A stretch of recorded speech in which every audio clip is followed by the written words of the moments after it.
오늘 말씀의 제목은 주님이 교회를 사랑하듯 나도 교회를 사랑합니다 입니다. 우리가 신앙생활을 잘 하기 위해서는 반드시 알아야 될 것이 두 가지가 있습니다. 먼저 하나는 이 세상을 창조하시고 우리를 구원하신 하나님 아버지를 아는 것이고, 그리고 또 하나는 이 성도와 교회를 핍박하고 무너뜨리려고 하는 사탄, 마귀를 알아야 된다는 것입니다. 우리 인생사는 하나님과 사탄과의 영적 전쟁입니다. 이게 사실 우리 인생사예요. 그리고 이것이 또 인류의 역사입니다. 물론 이 하나님과 사탄이 싸움의 대상이 될까요? 대상이 되지 못하죠. 사탄도 피조물인데 말도 안 되는 일입니다. 하나님과 사탄이 맞붙는다면 하나님이 백전백승이죠. 하지만 인간이 타락한 다음에 이 사람 마음 속에서는 하나님과 사탄이 경쟁 상대가 돼요. 인간의 마음 속에는. 자, 아담과 하와, 이 첫사람 아담과 하와가 이 선악과 밑에서 사탄에게 마음을 열어주었잖아요. 그래서 그때부터 사람은 이 마음에서부터 마귀의 종노릇을 하게 되었습니다. 그리고 그 역사가 지금까지 이어지고 있잖아요. 우리 마음속에도 여전히 사탄이 종노릇하고 있어요. 요한복음 13장 2절에 보면 가룟 유다가 예수님을 은 30에 팔아 넘기잖아요. 근데 그때 어떤 일이 있었냐면 예수님께서 성찬식을 하시면서 떡 한 조각을 이렇게 유다에게 그 초를 찍어서 주잖아요. 근데 그것을 유다가 받아 먹음에 사탄이 그 마음속에 들어갔더라 그랬어요. 사탄이 유다의 마음속에 들어가서 예수님을 팔 생각을 넣어주었다 그랬어요. 그러니까 그 전까지는 거기까지는 생각하지 않았는데 예수님이 그 말씀을 하자 그 동시에 사탄이 유다의 마음에 들어가서 예수님을 팔아야 되겠다, 팔아서 돈을 취해야 되겠다, 이런 마음이 생겼다 그랬어요. 마찬가지입니다. 오늘 우리의 마음에도 왜 이렇게 더러운 생각들, 악한 생각들, 지저분한 생각들, 정말 나 자신도 이해할 수 없는 그런 이상한 생각들을 이렇게 품게 되는 것, 그런 생각이 하게 되는 게 이 다 사탄의 역사거든요. 이게 점점 마지막 때가 가까울수록 마귀는 더 노골적으로 이 교회와 성도들을 공격해서 무너뜨리려고 할 겁니다. 이 생각에서부터 그 역사가 일어나는 거거든요. 바로 행동으로 나타나는 게 아닙니다. 항상 생각과 마음에서부터 출발하는 것이니까. 자, 우리가 지난주에 계시록 11장 읽었는데 거기 보면 7째 천사가 나팔을 불었죠. 나팔을 부니까 그때 이 세상 나라가 누구의 나라가 된다고 그랬습니까? 주와 그리스도의 나라가 된다고 그랬죠.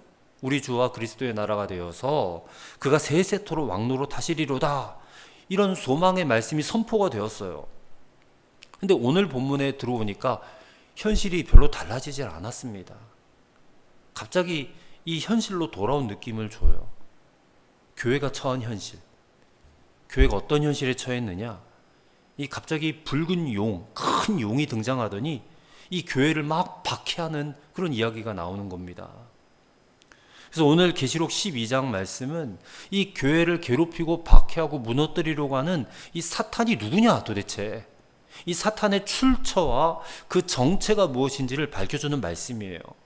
그리고 그 사탄과 교회와의 이 전쟁 스토리, 이것을 너무나 우리에게 분명하게 보여주는 그런 말씀입니다. 자, 주님께서 이 말씀을 읽게 하시는 이유가 있을 거예요.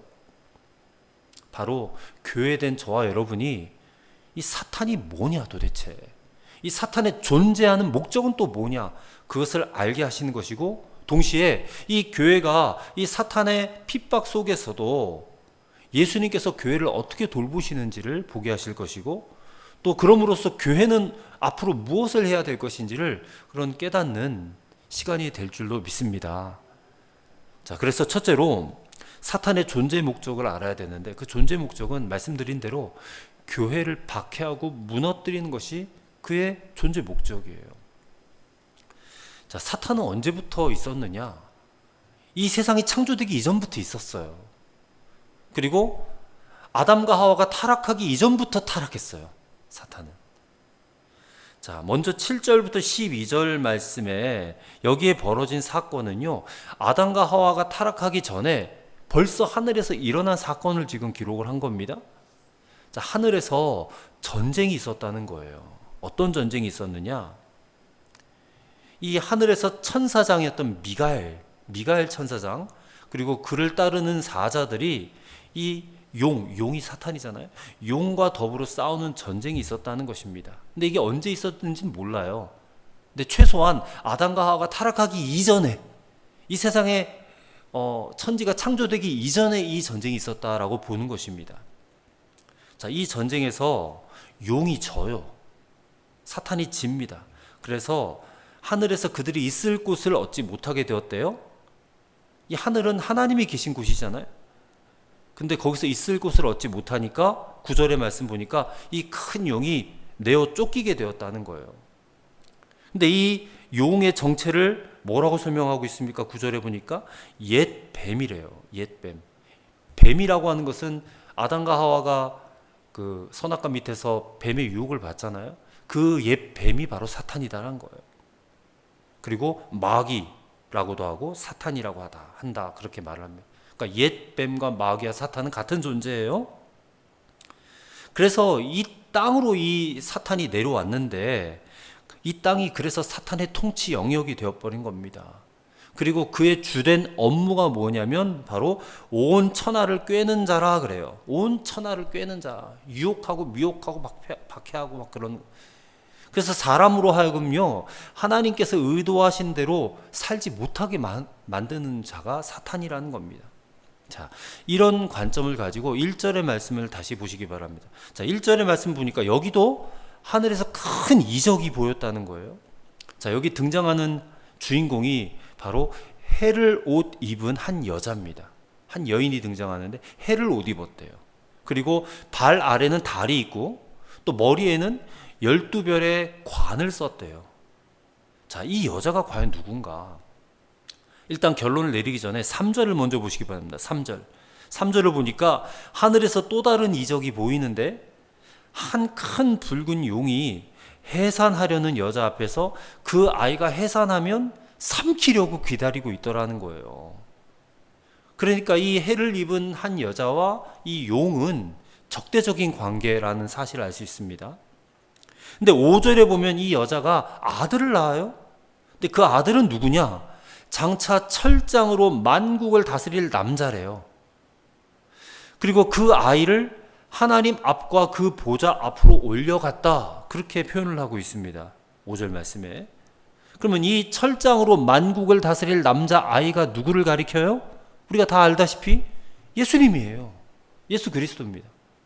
자, 그러면 이 예수 그리스도를 낳은 여자는 누굽니까? 할 때 대번 떠오르는 생각이 마리아, 이렇게 생각을 하시게 될 거예요. 근데 마리아라고 생각하시면 안 돼요. 마리아가 아닙니다. 이 예수 그리스도를 낳은 여자는 누구를 가리키냐면 이 구약에 나오는 하나님의 백성, 즉 하나님의 나라를 증거하는 이스라엘을 가리키는 겁니다. 이 여자는 이스라엘이에요. 구약의 교회죠. 구약의 교회. 그리고 신약에 와서는 이 이스라엘의 역할을 대신하고 있는 교회를 상징하는 거예요. 그래서 여자는 교회입니다. 교회. 해를 옷 입고 달이 그 발 아래에 있다라는 것은, 이거는 요셉의 꿈을 암시하는 거예요. 창세기 37장이면 요셉이 꿈을 꾸잖아요. 꿈의 사람 요셉이잖아요. 요셉이 꿈을 꾸는데 하늘의 해와 달과 12별이 자기 앞에 와서 절하더라, 그런 꿈을 꿨다는 거예요. 그 요셉의 꿈을 지금 상징하는 겁니다. 그리고 요셉의 꿈에 나타났던 해와 달과 12별은요, 야곱과 그의 아내와 12 아들들을 대표하는 것이고, 이들로부터 이스라엘의 12지파가 나오잖아요. 이스라엘의 12지파가 구약의 교회거든요. 그러니까 예수 그리스도는 이 구약의 교회, 이스라엘이 낳은 아이라는 것입니다. 자, 그렇다면 이 여자와 이 뱀, 용의 싸움은요, 이미 창세기에서부터 예언이 되어 있다는 거 아시죠? 창세기 3장 15절에 보면 이 아담과 하와가 타락한 직후잖아요. 타락한 직후에 하나님께서 무슨 말씀을 하셨냐면 창세기 3장 15절입니다. 내가 너로 여자와 원수가 되게 하고, 이 뱀에게 하신 말씀이거든요. 내가 너로 여자와 원수가 되게 하고 내 후손도 여자의 후손과 원수가 되게 하리니 여자의 후손은 내 머리를 상하게 할 것이요 너는 그의 발꿈치를 상하게 할 것이니라 그래요. 자, 이게 고스란히 십자가 사건을 얘기하는 건데 이따가 말씀드릴게요. 자, 사탄은 예수 그리스도가 태어나실 때에 예수님을 삼키려고 노려보고 있었어요. 자, 실제로 예수님이 이 땅에 탄생하셨을 때 그 사건은 우리가 잘 알죠? 사탄이 헤롯 왕의 마음에 들어가 가지고 이 예수님과 같은 또래 아이들, 2살 이하의 아이들을 모조리 다 죽여버리라 하는 그런 끔찍한 만행을 저지릅니다. 이 사탄이 헤롯의 마음에 들어간 거예요, 그때는. 다만 예수님께서는 빨리 애굽으로 피신을 가셨잖아요. 그래서 하나님의 보호하심 가운데 살아났습니다. 그렇게 예수님을 죽이려고 하다가 죽이지 못한 사탄은 결국 가룟 유다의 마음에 들어간 거예요. 들어가서 예수님을 은 30에 팔게 했어요. 그리고 예수님은 그렇게 정치적 모함을 받아가지고 십자가에 달려 죽으셨습니다. 사탄이 승리한 것 같잖아요. 결국 예수님을 죽이는 데 성공했어요, 사탄은.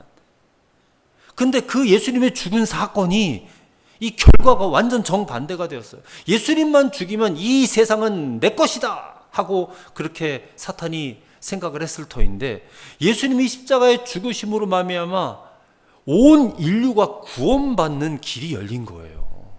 그러니 얼마나 큰 반전입니까? 사탄은 그거 생각지도 못했거든요. 예수님이 죽으심으로 인류가 구원받는 길이 열린다. 그야말로 창세기 3장 15절 말씀처럼 사탄의 정수리를 깨트려버린 사건이 예수님 십자가 사건이라는 거예요.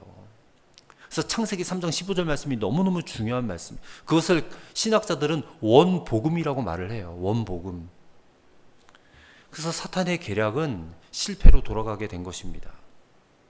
자, 5절의 말씀에 이 말씀은 예수님이 십자가에 달리시고 나서 인류의 구원을 완성하신 다음에 사흘 만에 부활하시고 승천하신 장면을 지금 말씀하고 있는 거거든요. 5절 말씀은. 자, 그러니까 사탄은 닭 쫓는 개 이렇게 지붕 쳐다보듯이 그렇게 하늘을 쳐다보다가 공격의 대상을 바꿉니다. 누구로 공격의 대상을 바꾸느냐? 이 예수님이 십자가 죽음의 결과로 태어난, 이 땅에 탄생한 교회에 대한 공격으로 바뀐 거예요. 예수님을 잡아 죽이려다 못 죽였으니까 예수님이 다시 살아나셨잖아요. 그러자 이 예수님의 이 십자가 죽음과 부활로 인해 생겨난 교회, 그래서 이제부터는 예수님을 따르는 교회를 무섭게 핍박하기 시작한 것입니다. 그게 13절 말씀이에요. 13절입니다. 용이 자기가 땅으로 내쫓긴 것을 보고 남자를 낳은 여자를 박해하는지라. 이 여자가 교회거든요. 자, 사탄이 처음에 미가엘과의 전쟁에서 패배한 다음에 땅으로 내어 쫓겼잖아요. 그리고 예수님께서 십자가를 지심으로 이 사탄의 정수리를 깨뜨린 사건은 이건 같은 시간대는 아니에요. 그래서 이 두 사건은 분명히 구분을 해야 하긴 하지만 오늘 본문에 보면 그게 좀 막 뒤섞여 있어요. 같은 시점처럼, 같은 그 시점에서 이루어진 일들처럼 그렇게 이야기가 되어 있지만 우리는 구분을 해야 됩니다. 어쨌든 사탄은 패배했어요. 예수님을 죽이는 일에도 실패했어요. 그러자 더 기승을 부리면서 교회를 박해하는 그 시대가 예수님 당시부터 오늘 우리가 사는 시대까지 계속 되어지고 있는 거예요. 이 시대가 1260일이고 3년 반이고 42달이고 한때와 두때와 반때예요. 자, 그게 14절 말씀이거든요. 14절 말씀 보세요. 그 여자가 큰 독수리의 두 날개를 받아 광야 자기 곳으로 날아가 거기서 그 뱀의 낯을 피하여 한때와 두때와 반때를 양육받으매. 자, 여기서 한때와 두때와 반때라는 표현은 6절 말씀에 1260일이라는 말이 나오죠. 그리고 지난주 11장에서 봤던 42달, 42달은 3년 반이잖아요. 이 그것과 같은 기간을 말해요. 자, 이 기간 동안은 이 예수님이 이 땅에 오셨을 때부터 지금까지의 시간을 가리키는 겁니다. 이게 정확하게 뭐 3년 반, 42달이 아니고 그런 그 예수님 때부터 지금까지의 이 기간을 말을 하는 거예요. 그리고 이 기간 동안에 하나님께서 광야를 준비해 놓으셨는데, 이 광야는 뱀의 낯을 피하여서 양육받는 곳이라는 거예요. 그리고 6절 말씀에 보면 하나님께서 이 교회를 양육하기 위해서 예비하신, 보호하시는 그런 장소가 또 준비가 되어져 있는 곳이에요.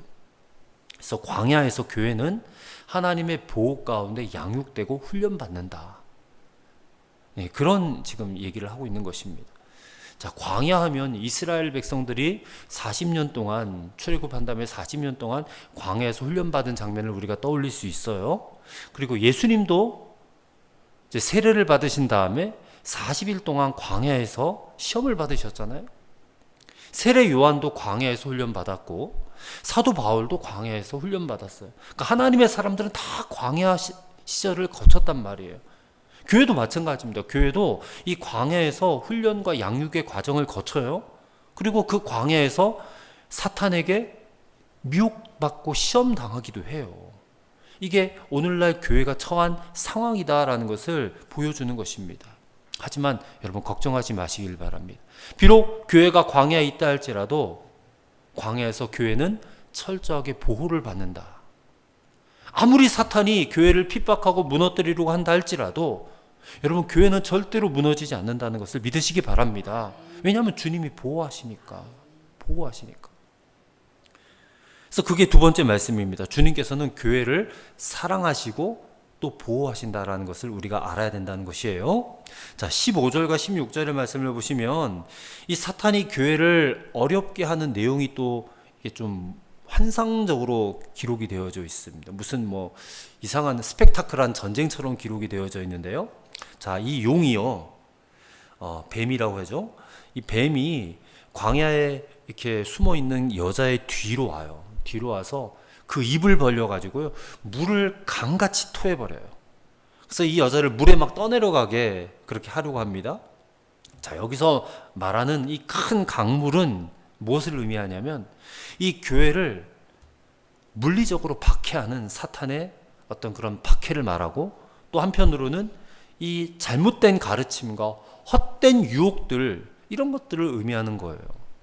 그러니까 박해와 유혹입니다. 박해와 유혹이 이 강물과 같이 이 사탄이 교회를 향해서 퍼붓는 거거든요. 그런데 반전이 일어납니다.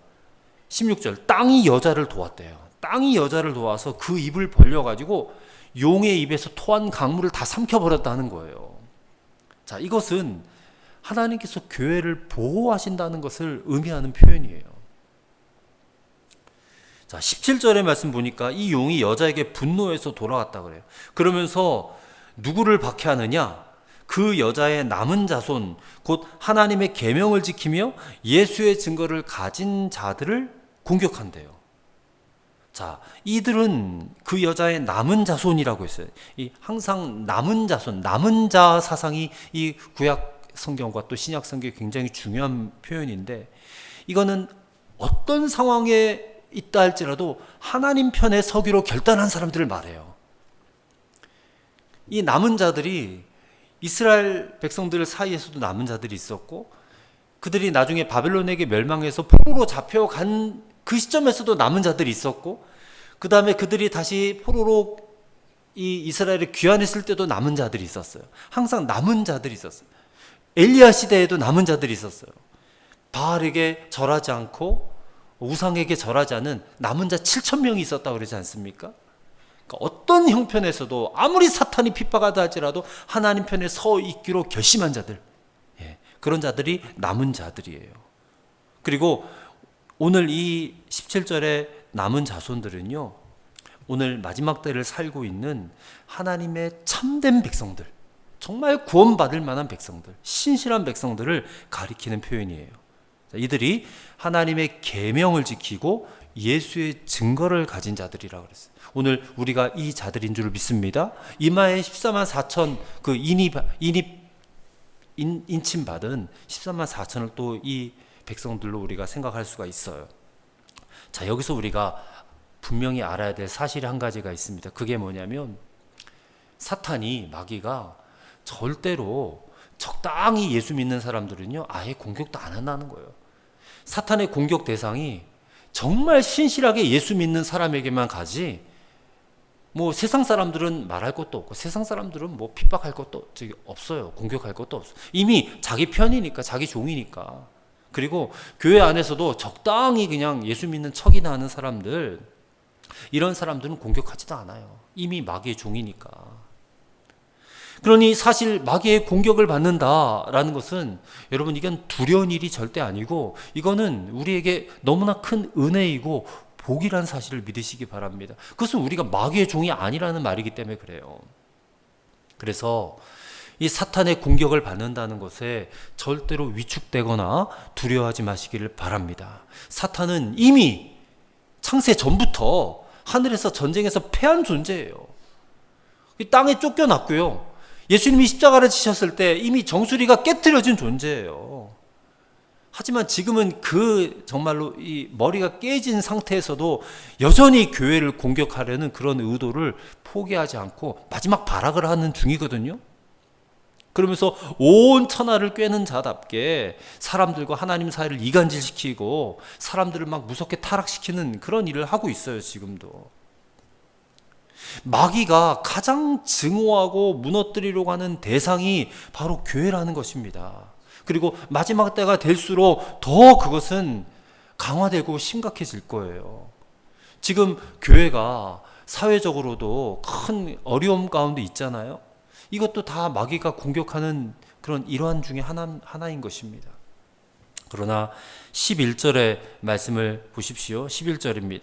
또 우리 형제들이 어린 양의 피와 자기들이 증언하는 말씀으로써 그를 이겼으니 그들은 죽기까지 자기들의 생명을 아끼지 아니하였다 그랬어요. 여기 우리 형제들, 그 신실한 성도들, 하나님의 입맞은 백성들, 이들이 이겼대요. 무엇으로 이깁니까? 어린 양의 보혈과 그리고 말씀으로 이겼다는 거예요. 말씀으로. 이 말씀이 중요합니다. 그래서 우리가 말씀을 먹어야 된다는 거예요. 말씀이 우리 안에 있어야죠. 십자가의 보혈을 의지하고 하나님의 말씀을 무기로 삼고 사탄과의 전쟁에서 이길 수 있다. 이게 성도가 세상에서 승리하는 비결이에요. 성도가 무력으로 사탄과 이길 수 없습니다. 성도는 말씀과 주의 보혈로 이길 수 있는 거예요. 마귀가 아무리 교회를 무너뜨리려고 역사할지라도 교회는 이 예수 그리스도의 보혈과 십자가 복음의 능력으로 능히 마귀를 대적하고 이길 수 있다는 사실을 꼭 기억하시기를 바랍니다. 그래서 이 교회를 향한 마귀의 공격을, 이 교회를 향한 마귀의 박해의 역사를 우리가 잘 분별해야 돼요. 그리고 그와 같은 마귀의 공격을 반드시 이기는 교회가 되어야 할 줄을 믿습니다. 그래서 교회가 말씀을 먹어야 돼요. 말씀을 먹고 증인의 삶을 살아가야 될 줄로 믿습니다. 이것만이 마귀의 공격을 이길 수 있는 비결이 된다. 하지만 여기서 더 분명하게 보여주는 사실이 있습니다. 이런 형편 속에서도 예수님은 교회를 사랑하신다는 거예요. 그래서 예수님께서 우리에게 말씀을 먹여주시는 거예요. 양육한다는 거예요. 그게 말씀을. 그래서 목사가 끊임없이 말씀을 전하고 여러분들에게 말씀을 먹이도록 불철주야 노력한 이유가 거기 있다는 것이에요. 예수님으로부터 오는 그 말씀을 여러분이 받아먹고 이 영혼이 살찌워지고 더 강건해지고 더 강하여져서 어떤 사탄의 공격과 박해가 온다 할지라도 여러분이 능히 싸워 이길 수 있도록. 그래서 교회를 향한 하나님의 보호하심이라는 이 사상이 요한계시록의 핵심 사상이거든요. 반드시 보호받게 되는 줄로 믿습니다. 그것이 주님이 교회를 사랑하시는 방법이에요. 그리고 주님이 그런 방법으로 교회를 끝까지 지키신다는 것도 여러분 믿으시기를 바랍니다. 우리는 그것을 믿고 인내하는 거예요. 믿고 인내하는 거. 그리고 포기하지 않는 것입니다. 그리고 이 보혈의 능력과 십자가 복음의 능력을 계속해서 회복해 나가는 것. 이것이 우리가 해야 될 일인 줄로 믿습니다. 그래서 마지막 세 번째로 우리도 예수님처럼 교회를 사랑해야 된다는 것이에요. 자, 마귀는 교회 내부로 들어와서 공격을 하기도 합니다. 그래서 이단을 일으키기도 하고요. 또 교인들끼리 분열되게 해요. 또 목회자들을 쳐가지고 죄로 무너지게 합니다. 이 목회자가 이 죄에 무너지면 교회가 큰 혼란에 휩싸이게 되잖아요. 그런 이야기들 얼마나 많이 듣습니까? 목회자들이 성범죄를 저지르기도 하고 또 뭐 재정 문제를 일으키기도 하고 그런 일들 때문에 교회가 막 혼란이 생겨가지고 정신없이 서로 싸우게 하고 이게 다 마귀의 역사예요. 예수님께서 이런 일이 있으리라고 이미 말씀을 하셨거든요. 요한복음 15장 18절과 19절입니다. 세상이 너희를 미워하며 너희보다 먼저 나를 미워한 줄을 알라. 너희가 세상에 속하였으면 세상이 자기의 것을 사랑할 것이나 너희는 세상에 속한 자가 아니요 도리어 내가 너희를 세상에서 택하였기 때문에 세상이 너희를 미워하느니라 그래요. 이 세상은 사탄의 권세를 갖고 있는 자들이잖아요. 이 세상이 미워하는 이유는 다른 게 없어요. 우리가 그냥 교회이기 때문에, 예수 그리스도를 따르는 자들이기 때문에 우리를 미워하고 박해한다는 거예요.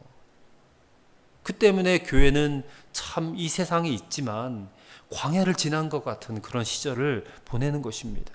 그리고 교회 안에 있는 성도들이 보호를 받기는 하지만 여전히 우리의 삶에 시련이 있고 또 어려움이 있고 고난이 찾아오는 것은 절대로 이상한 일이 아니라는 것이에요. 그런데 여러분, 여기 하나님의 지혜가 있다는 것을 깨달으시길 바랍니다. 자, 신명기 8장 2절에 보면 하나님께서 이스라엘 백성들이 광야를 통과하게 하시는 이유를 기록하고 있어요. 왜 그냥 가나안 땅 직통으로 들어가게 안 하시고 왜 40년을 광야를 생활을 하게 하셨는지 그 이유를 이렇게 설명하고 있습니다. 너를 낮추시며 너를 시험하사 내 마음이 어떠한지 그 명령을 지키는지 지키지 아니하는지 알려 하심이라 그랬어요. 하나님도 테스트가 필요하거든요. 마찬가지예요. 교회가 광야를 통과하게 하시는 것은 도대체 어떤 교회가 참 교회인지, 어떤 성도가 진정한 성도인지를 이 광야에서 구분해 보기 위해서 그렇게 하시는 것입니다. 그러니 우리가 이러한 일에 대해서 분명히 알고 있어야 돼요. 우리가 그냥 광야를 아무 생각 없이 통과하시면 안 돼요. 이 광야를 잘 살아내야 됩니다. 하나님의 의도를 잘 알아야 돼요.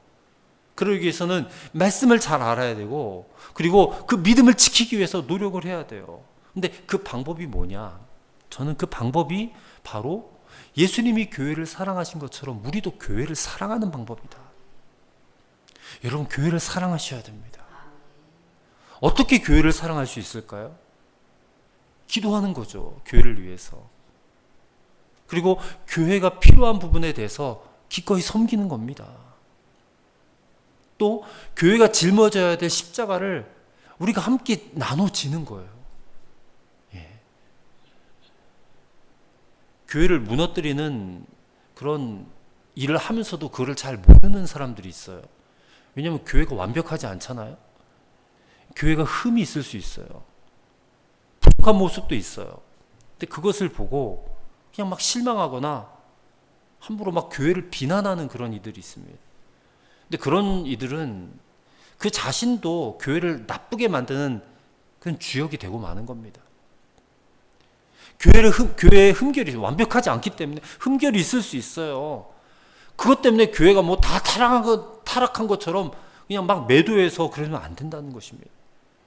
그럴지라도 교회를 사랑하고, 그럴지라도 이 교회가 평안하기 위해서 성도는 기도해야 돼요. 왜 그런지 아십니까? 성도는 교회를 통해서 복을 받기 때문에 그래요. 그냥 복을 받지 않습니다. 항상 교회를 통해서 하나님이 복을 주시는 거예요. 근데 내가 섬기고 내가 속한 교회를 내가 막 욕하고 다니고 내가 막 비난하고 다니면 그 사람에게 무슨 복이 있겠는가? 말이 안 되잖아요. 또 기도하되 함께 교회를 섬기는 우리 교우들, 우리 지체들의 평안을 위해서도 기도해야 돼요. 중보기도 하셔야 됩니다. 왜 그런지 아세요? 교회 한 사람 한 사람의 평안이 전체 교회 평안과 직결되기 때문에 그래요. 또 교인 한 사람의 복이 전체 교회의 복과도 직결되기 때문에 그래요. 우리 집사님이 복을 받으시면 교회 전체가 복을 받는 거예요.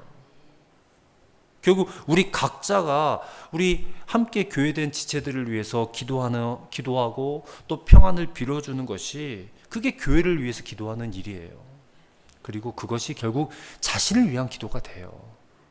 그래서 저는 제 자신을 위해서는 별로 기도 안 해요. 저는 여러분을 위해서 기도하고 우리 교회를 위해서 기도합니다. 근데 그게 결국엔 나를 위한 기도가 돼요. 나를 위한 기도가. 그리고 또 한 가지, 교회에 대해서 감사하시길 바랍니다. 그리고 감사가 더 넘치게 하시길 바라요. 감사의 반대말이 불평과 원망이잖아요. 근데 불평과 원망을 자꾸 꺼내면 그 불평하는 말을 누가 듣는지 아십니까? 마귀가 들어요. 사탄이 들어요. 그러면 그 불평의 말을 마귀가 자양분으로 삼고 더 역사해요. 그리고 그 사람을 통해서 더 역사해서 교회를 무너뜨리는 일을 해요. 그러니까 불평하는 말 한마디 때문에 마귀가 역사해서 마귀의 종노릇을 하면 되겠느냐는 거예요, 성도가. 그러니 주님께서 뭐라고 하세요? 범사에 감사하라고 하지 않습니까? 범사에 감사하라. 불평할 만한 거리 보여요. 왜 안 보이겠습니까? 좀 더 좋은 형편, 좀 더 나은 형편, 이런 생각하면 지금 안 좋은 형편을 보면서 왜 불평이 안 나오게 했느냐. 근데 그 불평의 씨앗을 마귀가 먹는다니까요. 그래서 주님은 너 불평거리가 될 만한 그런 상황 속에서도 범사에 감사해. 힘들어도 감사해. 어려워도 감사해. 고통이 심하면 더 감사해. 감사하란 말이야. 감사하란. 감사의 말은 누가 듣습니까? 하나님이 듣는 거예요. 그 감사의 말을 들으시고 하나님이 역사하시고 그의 삶에 축복을 주시고 행복을 주시는 것이지, 불평한다고 우리의 삶에 축복이 옵니까? 행복이 옵니까? 마귀가 더 역사한다니까요. 그래서 죽겠네 하면서 부정적인 말 입에도 꺼내지 마세요. 부정적인 말, 이 비난하는 말, 불평하는 말 다 마귀가 먹고 더 역사하는 그런 말이죠. 우리는 감사하는 말, 서로를 격려하는 말, 축복하는 말을 해야죠. 그래야 하나님의 역사가 나타나는 것 아니겠습니까? 우리가 주의할 것은 마지막 때가 되면 될수록 점점 더 이것이 심화된다는 것이에요. 그래서 마지막 때가 될수록 더 감사하고 더 격려하고 더 축복하는 그런 우리 교회와 성도들이 되시기를 간절히 소망합니다. 그래서 이후에 우리가 주님 앞에 설 때에 주님께서 우리에게 물어보실 거예요. 넌 어느 교회 교인이었냐? 네, 주님, 저는 충주 빛의숲 교회 교인이었습니다. 네가 섬겼던 교회는 정말 주님의 교회였느냐? 네, 제가 섬겼던 교회는 정말 주님의 교회였어요. 주님께서 세우시고 주님께서 이끌어 가시고 보호하셨던 주님의 거룩한 교회였어요 라고 말할 수 있게 되기를 간절히 바랍니다. 그렇다면 오늘 우리가 그런 교회를 세워가야 되잖아요. 그 방법이 교회를 사랑하는 것이다. 그래서 저는 이 계시록 12장 말씀을 읽으면서 사탄의 박해와 핍박을 받겠지만 그럼에도 불구하고 주님이 교회를 사랑하시고 보호하시는구나. 그렇다면 우리는 어떻게 해야 되나? 우리도 주님처럼 이 교회를 사랑하고, 내가 아니면 누가 우리 교회를 지키랴? 내가 아니면 우리 교회를 누가 보호하랴? 그렇게 좀 결단했으면 좋겠어요. 하나님, 주님께서 기뻐하시는 이 교회의 일원이 되게 하신 것 너무 감사합니다. 비록 연약하고 부족한 건 많지만 내가 이 교회에 속한 것으로 인해서 이 교회가 비록 작고 연약한 교회이지만 주님의 거룩한 교회가 되게 하실 것을 저는 믿습니다. 제가 거기에 헌신하겠습니다. 제가 거기에 노력하겠습니다. 교회의 어려운 문제들 제가 그 십자가 함께 지고 가겠습니다. 감사가 넘치게 하겠습니다. 사탄이 아무리 교회를 무너뜨리려고 한다 할지라도 제가 앞장서서 교회를 위해서 기도하고 그리고 헌신하며 이 교회를 내가 지켜내겠습니다. 그렇게 기도하실 수 있는 그런 저와 여러분 되시기를 간절히 소망합니다. 기도하겠습니다. 하나님 아버지, 오늘 우리가 사탄의 존재와 그 정체를 분명히 알았습니다. 그의 존재 목적도 알았습니다. 교회를 박해하고 무너뜨리려고 하는 그의 존재 목적을 우리가 깨달았고, 하지만 주님께서는 교회를 끝까지 지키시고 보호하시고 사랑하시는 것을 믿습니다. 이제 주님께서 그렇게 교회를 사랑하시는 것처럼 우리도 교회를 그렇게 사랑하기 원합니다. 교회를 통해서 주님이 은혜와 복을 주신다고 믿사오니 우리가 그 은혜와 복을 놓치지 않기 위해서라도 교회를 사랑하고 우리가 교회를 지키며 보호하겠습니다. 교회가 힘들고 어려울 때마다 그 짐 함께 나누어지면서 또 감사가 넘치게 하겠습니다. 그리고 교회를 기뻐하겠습니다. 주님, 이러할 때 우리 교회가 주님 안에서 든든하게 세워지는 교회가 될 줄로 믿습니다. 예수 그리스도 이름으로 기도합나이다. 아멘.